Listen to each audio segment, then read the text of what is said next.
నమస్తే బ్రదర్, ఎలా ఉన్నారు? లేట్ అయినా పర్వాలేదు, బాక్స్ ఆఫీస్ వద్ద లేటెస్ట్గా విధ్వంసం చేయడానికి బాలకృష్ణ అయితే రెడీ అయిపోయాడు. ఆయన నటించిన అఖండ తాండవం సినిమా డిసెంబర్ 5న రిలీజ్ అవ్వాల్సింది. బట్ బ్యాడ్ లక్, అనుకోకుండా పోస్ట్ పోన్ అయింది.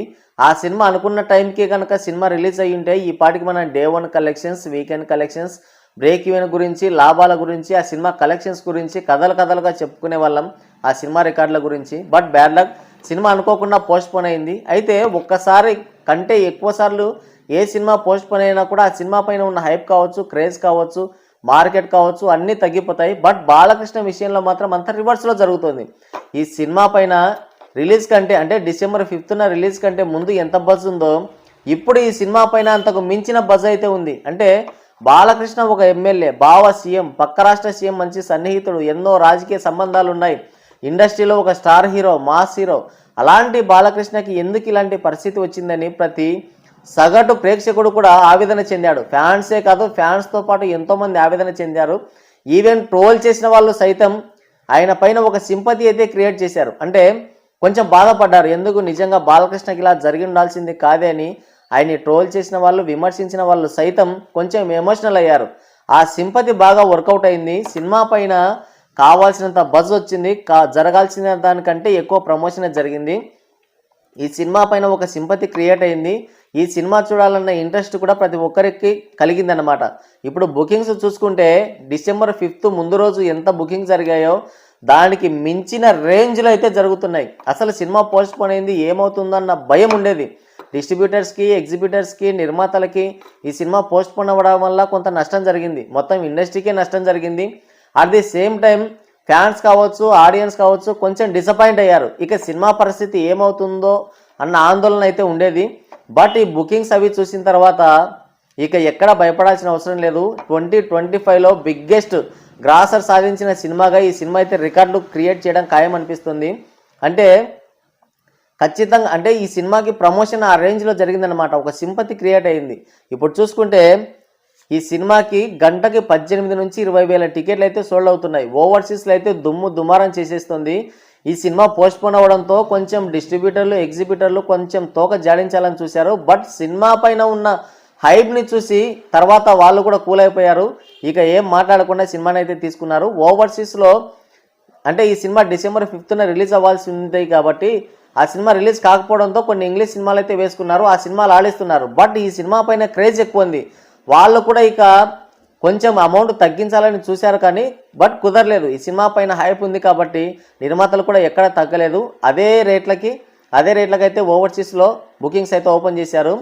థియేటర్లు కూడా దొరుకుతాయో లేదో అన్న ఆందోళన ఉండేది. మామూలుగా డిసెంబర్ 5న అయితే 700 నుంచి 1000 థియేటర్ల వరకు అయితే ప్లాన్ చేశారు. బట్ అన్ని థియేటర్లు ఇప్పుడు తగ్గుతాయో లేదా అన్న ఆందోళన కూడా ఉండేది. ఇప్పుడు చూసుకుంటే 650 థియేటర్ల వరకు అయితే కౌంట్ కనిపిస్తుంది. రికార్డుల రచ్చలేపి వదిలిపెడుతుంది సినిమా మాత్రం బుకింగ్స్లో. గంటకి అంటే ఈ సినిమా హైయెస్ట్ కలెక్షన్స్, అంటే ఫాస్టెస్ట్ బుకింగ్ జరుపుకున్న సినిమాగా ఒక రేర్ రికార్డ్ పెట్టింది. గంటలోనే $125,000 అయితే కలెక్ట్ చేసింది సినిమా. 7,200 టికెట్లు అయితే సోల్డ్ అయ్యాయి. ఇది ఏ పాన్ ఇండియా హీరోకి లేని రికార్డు. ఇది మాత్రం యునానిమస్ రికార్డ్ అనే చెప్పాలి. ఇటు చూసుకుంటే తెలుగు రాష్ట్రాల్లో అంటే నైజాంలో ఇంకా బుకింగ్స్ ఓపెన్ కాలేదు. మొన్న డిసెంబర్ 5 కూడా నైజాంలో అలాగే జరిగింది. లాస్ట్ చివరి నిమిషం వరకు కూడా అలాగే ఉంచారు. టికెట్ రేట్స్ ఇవ్వడం కానీ, లేదంటే సినిమాకి థియేటర్లు కానీ ఏమీ లేకుండా అలాగే ఉంచారు, జీవో ఇవ్వకుండా. ఇప్పుడు చూసుకుంటే ఇప్పుడు కూడా అది అక్కడ అలాగే జరుగుతుంది. మరి ఎందుకు రేవంత్ రెడ్డి ప్రభుత్వం అలా చేస్తుందో మనకైతే తెలీదు. బట్ నేను ఈ వీడియో రికార్డ్ చేసేసరికి నైజాంలో ఇంకా టికెట్స్ అయితే ఓపెన్ కాలేదు. మరి ఎప్పుడు ఓపెన్ చేస్తారో చూడాలి. ఎందుకో మరి అనవసరంగా బాలకృష్ణ సినిమాకి మాత్రమే నైజాంలో ఈ విధంగా చేస్తున్నారు. గతంలో ఎన్నో సినిమాలు రిలీజ్ అయ్యాయి. వాళ్ళకి కావాల్సిన 1000-1200 టికెట్ రేట్లు ఇచ్చారు. వాళ్ళకి కావాల్సిన ఎక్స్ట్రా షోస్ ఇచ్చారు, బెనిఫిట్ షోస్ ఇచ్చారు. వాళ్ళకి లేని కండిషన్స్ అన్నీ బాలకృష్ణ సినిమాకే పెడుతున్నారు. చివరి నిమిషం వరకు కూడా అలాగే ఉంచుతున్నారు. సినిమా ఈరోజు నైట్ ప్రీమియర్స్ పడాలి, అయినప్పటికీ కూడా ఇంకా బుకింగ్స్ ఓపెన్ కాలేదంటే ఇంకా ఏమనుకోవాలి. అంటే జీవో ఇవ్వడానికి కూడా కొంచెం భయపడుతున్నట్టున్నారు. అంటే అక్కడ ఏదో కొంచెం బీఆర్ఎస్ వాళ్ళు కాంగ్రెస్ రేవంత్ రెడ్డి గారిని ఏదో కామెంట్ చేస్తున్నారనమాట. అంటే చంద్రబాబు చెంచాని, చంద్రబాబు కింద ఏదో చేస్తా అది ఇదని కొంచెం కామెంట్ చేస్తున్నారు. ఈయన చంద్రబాబు సొంతం బావమరిది కాబట్టి ఈయనకి పర్మిషన్స్ ఇస్తే వీళ్ళు చెప్పినట్టుగా ఆడినట్టు అవుతుందన్న ఉద్దేశంతో ఈ సినిమాకి ఎక్కలేని కండిషన్స్ అయితే పెడుతున్నారు. ఇంకోటి ఏంటంటే ఈ సినిమాకు వచ్చిన లాభాల్లో మొన్న చూసుకుంటే ఈ సినిమాకు వచ్చిన లాభాల్లో ఎవరికో డొనేట్ చేయాలంట, అంటే పేదలకి, తర్వాత ఏదైనా హాస్పిటల్స్కి, ఆర్ఫనేజెస్కి దానికెల్లా డొనేట్ చేయాలని చెప్పారంట. మరి ఇప్పుడు జీవో ఇస్తున్నారు కాబట్టి ఇంకా కండిషన్స్ అయితే ఇంకేం బయటికి రాలేదు. మరి కండిషన్ పెడతారో లేదంటే అలాగే వదిలేస్తారో తెలీదు. బుకింగ్స్ అయితే ఇంకా ఓపెన్ కాలేదు. బట్ ఇప్పటికి చూసుకుంటే మాత్రం సినిమా మాత్రం దుమారం లేపేస్తుంది. ఓవర్సీస్లో అయితే ఇంకా చెప్పాల్సిన పని లేదు. అయితే కొన్ని ప్రాబ్లమ్స్ అయితే ఉన్నాయి. ఈ సినిమా December 5th సోలోగా రిలీజ్ అయి ఉంటే కనుక ఈ పాటికి బ్రేక్ ఈవెన్ కూడా కంప్లీట్ అయిపోయిండేది. అయితే ఈ సినిమా పోస్ట్పోన్ అవ్వడం వల్ల ఇటు అదర్ లాంగ్వేజెస్లో తెలుగు వరకు అయితే ఎటువంటి ఇబ్బంది లేదు, ఓవర్సీస్లో కూడా ఎటువంటి ఇబ్బంది లేదులే. థియేటర్స్ కూడా కావాల్సినన్ని దొరికాయి. 650 నుంచి 700 థియేటర్లు అయితే దొరికాయి, పర్వాలేదు, అది మంచి కౌంటే. ఇక చూసుకుంటే తమిళనాడులో దర్శన్ నటించిన అదేదో ఒక సినిమా రిలీజ్ అవుతుంది. ఆ సినిమాకి ఆయన జైల్లో ఉన్నాడు కాబట్టి ఆయన పైన కొంచెం సింపతి ఉంది. ఫ్యాన్స్ కూడా రచ్చరచ్చ చేసి వదిలిపెడుతున్నారు. సినిమాకి కూడా బుకింగ్స్ అయితే వేరే లెవెల్లో జరుగుతున్నాయి. కేవలం అడ్వాన్స్ గ్రాసే 5 కోట్లు వచ్చేసింది ఆ సినిమాకి, అంటే ఇక ఆల్ టైమ్ రికార్డ్ అనుకుంటా కర్ణాటకలో చూసుకుంటే. అలాంటిది ఈ సినిమాకి మరి ఏ రేంజ్లో వర్కౌట్ అవుతుందో చూడాలి. ఎందుకంటే వాళ్ళకి కూడా ఎక్కడ లేని భాషాభిమానం వచ్చి చేరింది. ఎప్పుడు లేదు, ఈ మధ్యకాలంలో వచ్చింది వాళ్ళకి. మరి అది ఎలా వచ్చిందో మనకు కూడా తెలియదు.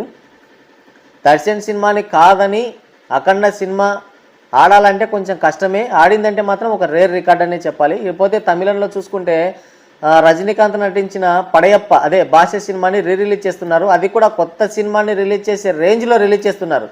వాళ్ళ గురించి ఆ ఎదవల గురించి మనకు తెలిసిందే కదా. వాళ్ళు మనకి థియేటర్స్ ఇవ్వరు, మనం మాత్రం వాళ్ళ సంఖ నాకడానికి రెడీగా ఉంటాం. వాళ్ళకి కావాల్సిన థియేటర్లు ఇస్తాం. కానీ వాళ్ళు రిలీజ్ సినిమా రిలీజ్ అవుతున్నా కూడా మన సినిమాలకి సరిగ్గా థియేటర్లు ఇవ్వరు. అది కాక కార్తీ నటించిన అన్నగారు వస్తున్నారు సినిమా కూడా రిలీజ్ అవుతుంది. ఇక వాళ్ళిద్దరు పంచుకున్న తర్వాత మిగిలితే ఏవైనా ఒక 5-10 థియేటర్లు మాత్రం ఇస్తారు. అక్కడ కూడా కొంచెం ప్రాబ్లంగానే ఉంది. ఇకపోతే హిందీలో చూసుకుంటే దురంధర్ సినిమా పాజిటివ్ టాక్తోనే రన్ అవుతుంది. కానీ ఆ సినిమా పైన అటు పాజిటివ్ టాక్ ఉంది, ఇటు నెగిటివ్ టాక్ ఉంది. ఆ సినిమా ఎందుకు రన్ అవుతుంది అంటే ఆ సినిమాకి పోటీగా వేరే ఏ సినిమా లేదు కాబట్టి తప్పక ఆ సినిమానే చూస్తున్నారు. ఆ సినిమా పాజిటివ్ టాక్తో రన్ అయినా నెగిటివ్ టాక్తో రన్ అయినా కూడా అఖండ 2 సినిమాకే కనుక మంచిగా అంటే పాజిటివ్ టాక్ పడిందంటే హిందీ ఆడియన్స్ ఎగబడతారు, నెత్తిన పెట్టుకొని చూస్తారు. హిందీ మార్కెట్ చాలా పెద్ద మార్కెట్ కాబట్టి ఈ సినిమాకి అక్కడ పాజిటివ్ టాక్ వచ్చిందంటే ఈవెన్ 200-300 కోట్ల వరకు కలెక్ట్ చేసే అవకాశం ఈజీగా ఉంది. సో కొంచెం ఈ సినిమాకి ఇటు కర్ణాటక అటు కర్ణాటక అటు తమిళ్లో కొంచెం ఇబ్బందిగా ఉంది. ఇక తెలంగాణలో కూడా కొంచెం ఇబ్బందే చేస్తున్నారు వాళ్ళు. టికెట్ బుకింగ్స్ ఓపెన్ చేయకపోవడం, దానికి జీవో ఇవ్వకపోవడం. బట్ జీవో ఒకసారి రిలీజ్ అయ్యి బుకింగ్స్ ఓపెన్ అయిన తర్వాత బాలకృష్ణ మాస్ ర్యాంపేజ్ అయితే చూపిస్తాడు. సో అక్కడ ఏమి ఇబ్బంది ఉండదు. మొత్తానికైతే ఇటు తెలుగు రాష్ట్రాల్లో అటు ఓవర్సీస్లో ఈ 2 చోట్ల మాత్రం, మిగతా చోట్ల ఎలా ఉన్నా ఈ 2 చోట్ల మాత్రం ఆల్ టైమ్ రికార్డ్స్తో దుమారం లేపేస్తాడు బాలకృష్ణ. 2025 చరిత్రలో ఈ సినిమా నిలిచిపోవడం ఖాయం అనిపిస్తుంది. ఆల్ టైమ్ రికార్డు 2025 సంవత్సరంలో ఎక్కువ కలెక్షన్ సాధించిన సినిమాగా అంటే 291 కోట్లు సాధించిన సినిమాగా ఓజీ సినిమా అయితే ఉంది. ఆ సినిమా రికార్డ్స్ అన్నీ లేచిపోయే అవకాశం ఉంది. దానికి డబుల్ మార్జిన్తో లేచిపోయినా కూడా ఆశ్చర్యపోవాల్సిన అవసరం లేదు. ఈ సినిమాకి పాజిటివ్ టాక్ వచ్చిందంటే కేవలం ఈ సినిమాకి సింపతి వర్కౌట్ అయింది. ఈ సినిమాకి కావాల్సినంత బజ్ వచ్చింది. సినిమాకి మంచిగా ప్రమోషన్ జరిగితేనే ఈ రేంజ్లో టికెట్స్ అయితే బుక్ అవుతున్నాయి. అదే గనక సినిమాకి ఇక పాజిటివ్ టాక్ వచ్చిందనుకో ఆ ప్రభంజనాన్ని ఎవరు ఆపలేదు. రేపు December 19th Avatar cinema release అయినా కూడా ఇక బాలకృష్ణ ప్రభంజనాన్ని ఏ అవతారం కూడా ఆపలేదు. ఇది మాత్రం కన్ఫర్మ్.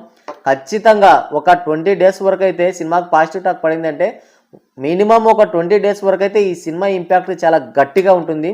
తెలుగు రాష్ట్రాల్లో ఓవర్సీస్లో మాత్రం ఆల్ టైమ్ రికార్డ్ అయితే పడుతుంది ఖచ్చితంగా. అంటే ఓవర్సీస్లో 7,200 టికెట్లు సోల్డ్ అయ్యాయి 1 అవర్లోనే. $125,000 కలెక్ట్ చేసి ఫాస్టెస్ట్ బుకింగ్స్ జరుపుకున్న సినిమాగా రేర్ రికార్డ్ అయితే పెట్టింది. ఇది మాత్రం నా భూతో నా భవిష్యత్ అని చెప్పాలి. అంటే సినిమా ఆ రేంజ్లో పర్ఫామ్ చేస్తుంది. ఇక ఈ సినిమాకి ఇప్పటి వరకు అంటే కొన్ని స్క్రీన్స్ యాడ్ చేసుకుంటూ వస్తున్నారు వాళ్ళు. ఇప్పటికైతే ఓవర్సీస్లో 650 థియేటర్లు అయితే ఇచ్చారు. స్క్రీన్ కౌంట్ ఇంకా పెరుగుతుంది. ఇప్పుడు పొద్దున్న చూసుకుంటే 700కు పెరిగింది. అది ఈవినింగ్ లోపు తెలిసిపోతుంది ఈ సినిమాకి ఎన్ని థియేటర్లు ఇస్తున్నారు అనేది. చూద్దాం మరి ఎంతవరకు వెళ్తుందో. చూసిన తర్వాత అడ్వాన్స్ బుకింగ్స్ ద్వారా ఈ సినిమా ఎంత కలెక్ట్ చేసింది, ఎన్ని టికెట్స్ సోల్డ్ అయ్యాయి, అలాగే ఎన్ని థియేటర్లు ఇచ్చారు ఓవరాల్గా ఈ సినిమాకి అన్నది సాయంత్రం మాట్లాడుకుందాం. మరి బాలకృష్ణ చూపిస్తున్న ఈ మాస్ ర్యాంపేజ్ గురించి మీరేమనుకుంటున్నారు కింద కామెంట్ చేయండి.